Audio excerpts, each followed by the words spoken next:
For 5 long years, Charles Cullen stalked the halls of hospitals, his footsteps muffled by the sounds of beeping machines and whispered prayers. Cullen was a master of disguise, his true nature hidden beneath the veneer of a caring and compassionate nurse. He would administer lethal doses of insulin and other drugs to his patients while they lay helpless in their hospital beds. Behind his façade, he continued his killing spree, taking what authorities believed to be hundreds of lives. Known as one of the deadliest serial killers in American history, Cullen's reign of terror left a trail of destruction in his wake, with many wondering how such evil could exist. Welcome back to Twisted Minds. My name is James, and this is the case of Charles Cullen.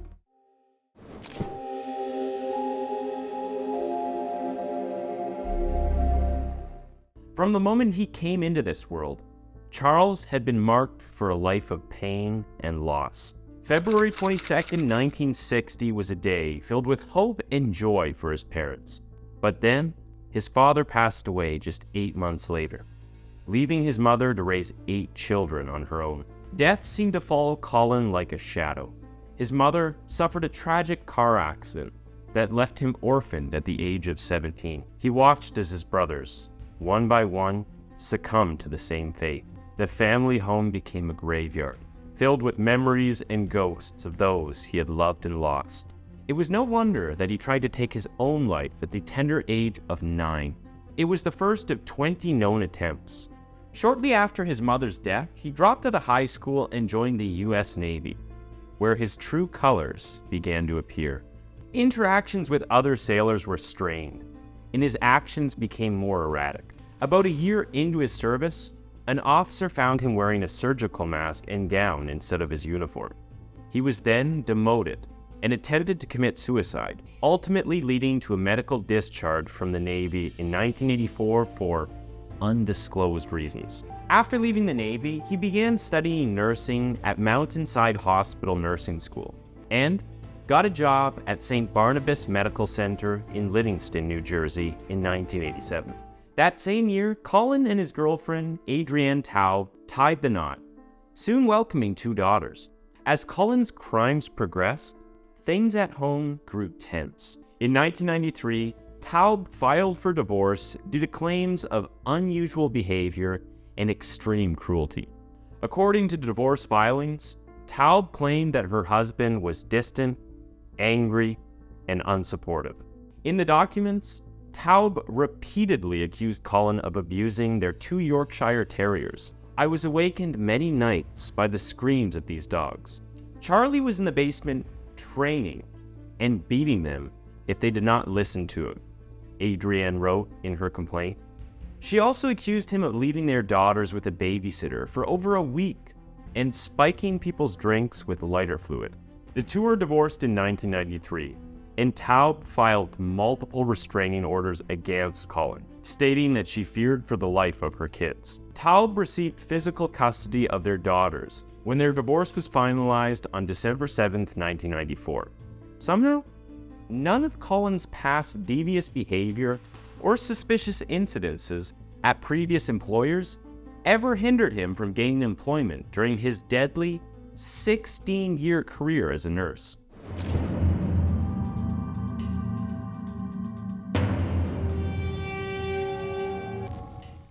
It was June 11, 1998, when Cullen stole the life of his first victim. 72-year-old municipal court judge John W. Yango Sr. was admitted to St. Barnabas Medical Center, suffering from severe sunburn. During his recovery, Cullen administered an anesthetic and painkiller that depressed his respiratory and cardiovascular systems. He lay in his hospital bed in hopes of healing.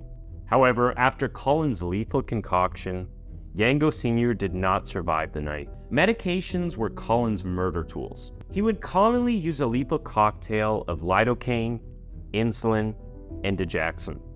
Cullen would either administer the drugs directly into the patient's IVs, or he would inject the drugs into a bag of saline, which he'd leave in the storeroom. Fellow nurses would then unknowingly deliver lethal doses of medications to patients. Cullen spent most of his career working in intensive care units, So death was not uncommon, and powerful drugs were often administered. Both these factors played a big role in allowing Cullen to literally get away with murder. At one point toward the end of his killing spree, it was revealed that he killed 13 people in 13 months, with the known victims ranging from 21 to 91 years old. For the families of Cullen's victims, the loss was overwhelming, the grief unbearable.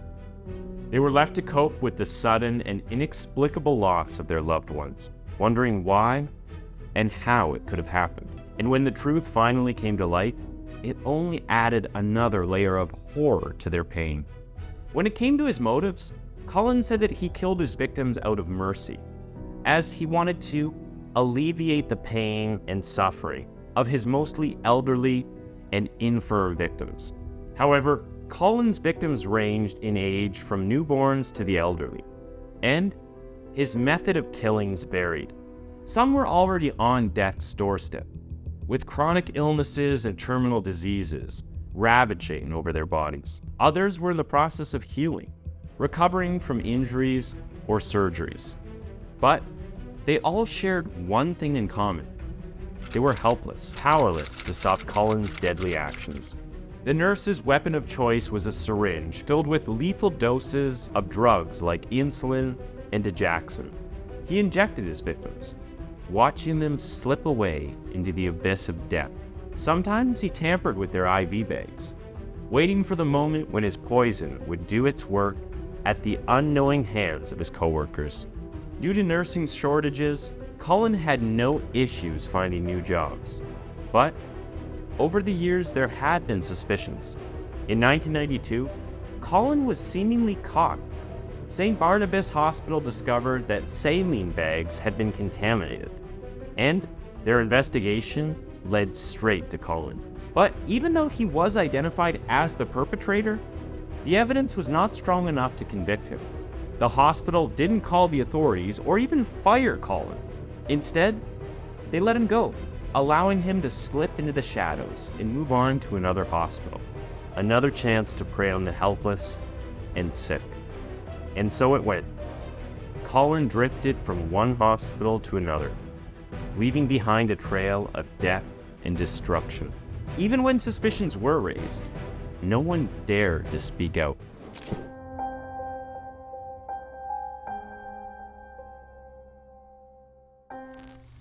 In 1993, he began working at Warren Hospital in Phillipsburg, New Jersey, where he killed at least 3 women with digoxin overdoses. Helen Dean, one of Cullen's victims, told family members before her death that a male nurse had injected her with something, but her words were not enough to stir the authorities into action.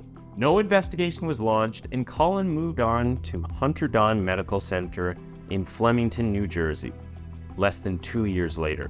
Here, she would claim the lives of at least 5 more victims in a period of 9 months by administering overdoses of digoxin. Cullen left after 3 years to take a new job at Morristown Memorial Hospital in Morristown, New Jersey. His arrival brought with it a sense of unease and foreboding. The staff couldn't quite put their finger on it, but they felt something was off about the man.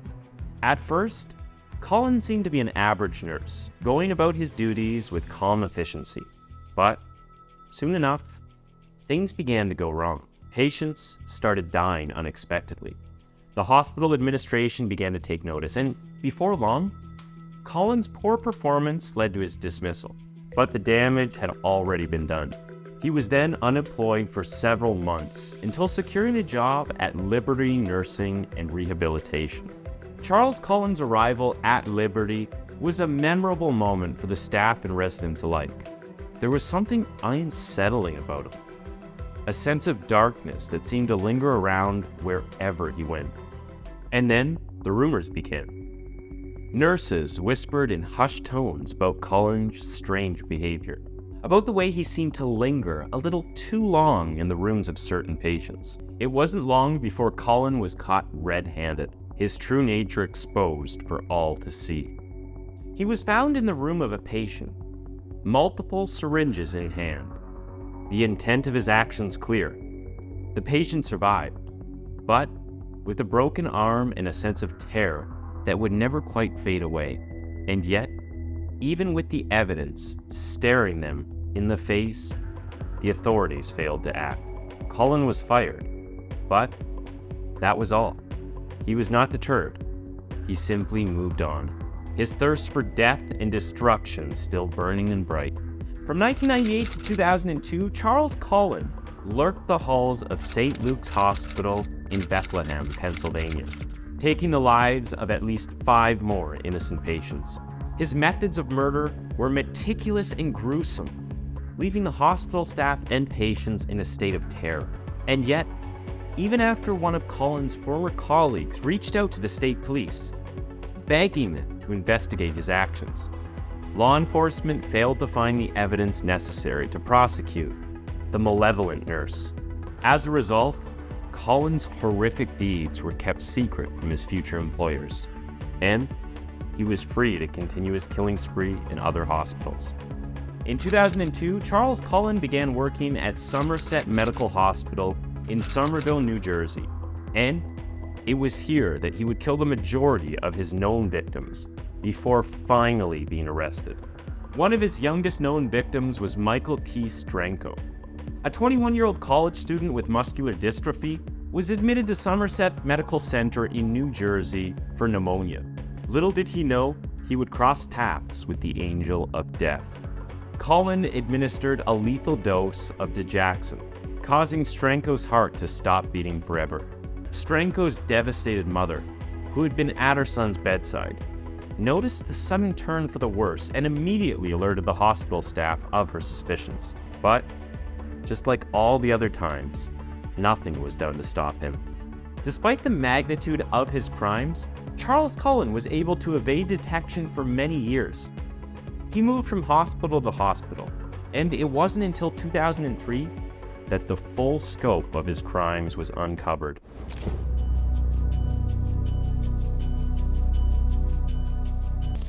Unbeknownst to his colleagues, the sinister intensive care nurse, Cullen, would spend long hours scouring through patient records, meticulously selecting unsuspecting victims during his night shifts. His evil plot remained hidden until his computer records were painstakingly studied, revealing the chilling extent of his atrocities.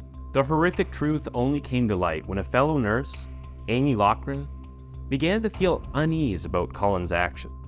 The two had initially bonded, with Loughran describing him as funny, but as more and more patients died, their relationship turned dark and twisted.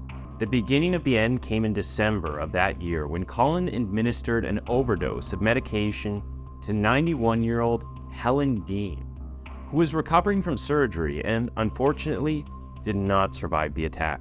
Investigators approached Loughran about the death, and she delved deeper into the patient's records, discovering alarming evidence of foul play. Loughran recalled, "There were so many withdrawals of lethal medication that you wouldn't order unless you wanted to kill someone." The investigation intensified when the database revealed a chilling record of drugs and dosage Cullen had withdrawn while working in the intensive care unit. Based on the records, Amy knew something was wrong and believed it was her job to help stop Cullen from hurting and killing more people. Amid these concerns, Amy agreed to work with the police to implicate him. She wore a wire and talked to him long enough for them to gather the evidence they needed to trap him.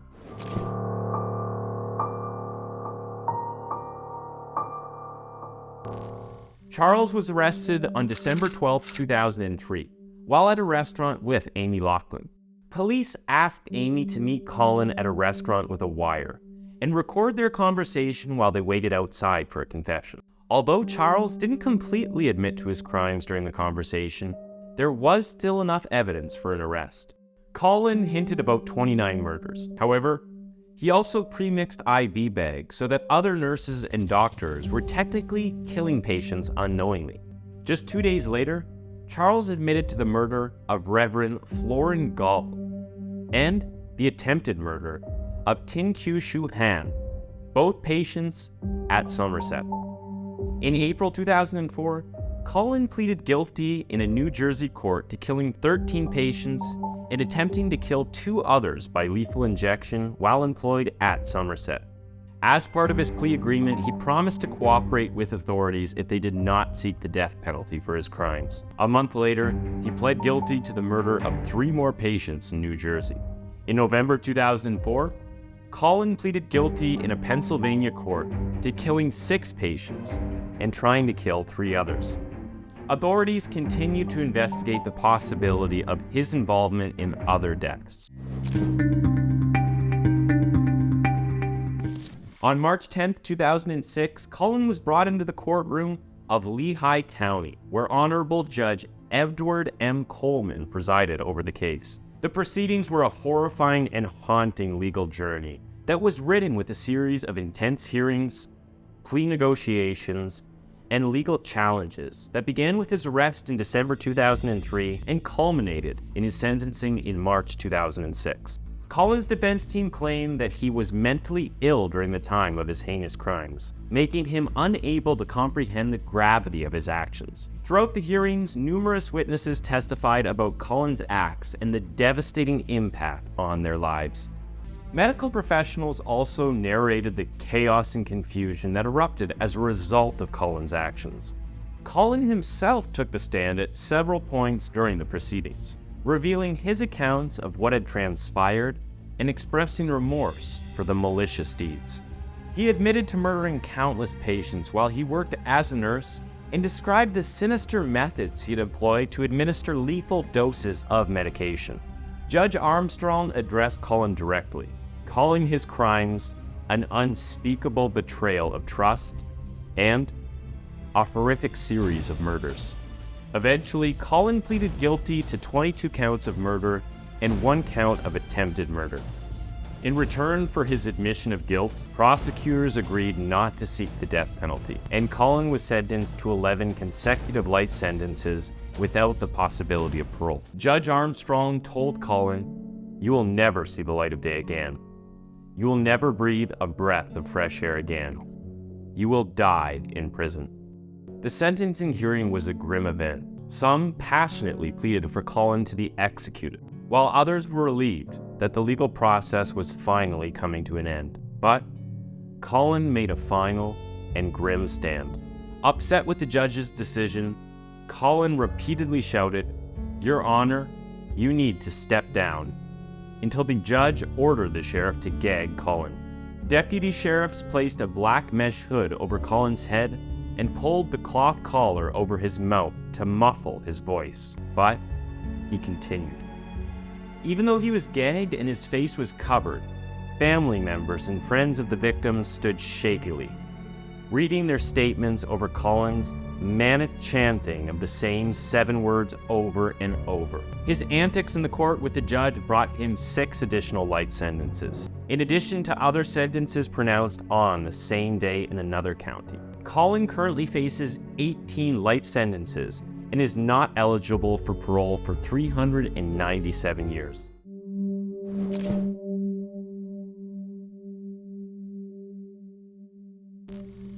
Charles is serving his time at the New Jersey State Prison in Trenton, New Jersey.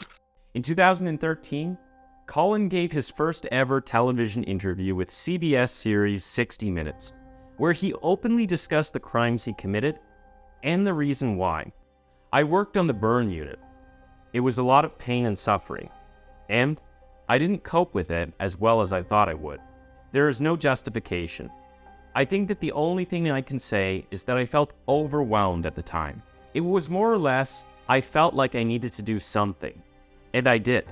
And that's not an answer to anything." When pressed for a reason why he committed these senseless murders, Cullen said it was too difficult to go back in time and think about what was running through his mind. He even blamed the hospitals for his killing spree being able to continue as long as it did. "I think you can say that I was caught at St. Barnabas. And I was caught at St. Luke's," Cullen said. "There's no reason that I should have been a practicing nurse after that. They said, if you resign, I'll give you neutral references. And I decided to go with that." Cullen believes he was able to avoid criminal investigation or charges, largely based on the hospital's concern about public responses to his crimes. "I think because it's a matter of worrying about lawsuits. If they pointed out that there was a problem, they would have been liable for millions of dollars. Charles Cullen's crimes were heinous and tragic, causing immeasurable pain and suffering for his victims and their families. It's hard to know exactly how many lives he claimed. He worked in multiple units with patients who ranged from critically ill to reasonably healthy. To get an accurate number of those he murdered would be impossible. Overall, the Charles Cullen case served as a wake-up call for the healthcare industry and led to important changes in policies and practices to prevent future tragedies. But for the families of his victims, the wounds will never truly heal, and the scars will never fully fade. They will always remember the loved ones they had lost, their lives cut short by a man who should have been a healer but was, in truth, a monster in disguise. Thanks for tuning in to Twisted Minds. That was the case of Charles Cullen, and why don't you go ahead and click on one of the 2 videos on your screen for another one of our videos.